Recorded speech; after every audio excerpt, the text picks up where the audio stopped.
always ask me, Sarah, do I need to hold my threads when I start to sew?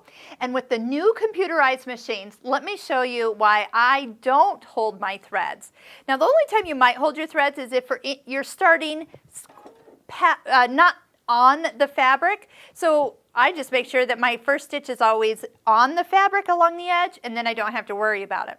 The other thing is you won't see me over here turning the hand wheel, only if I'm trying to get the needle to go down in an exact hole that I'm lining up with to start. But otherwise, when I sew, I don't hold those threads, because when I'm done, you notice the needle always stops in the highest position.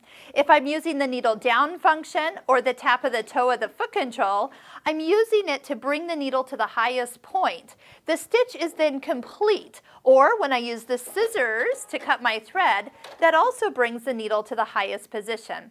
So by bringing the needle to its natural position, letting the machine do the work for you, the take-up lever is at the top. That means when you start to sew, it's not trying to finish the stitch from before. Now, if you had machines from the past that were mechanical, you were often turning that hand wheel over there, bringing your needle up, but not always finishing the stitch. And so we got in the habit of needing to hold these threads when we started to sew, and so the thread didn't come out of the needle. Now we don't have to do it. Let the machine do the work for you. Let it always stop and start at the highest position by using your needle up or down button. Use the scissor button.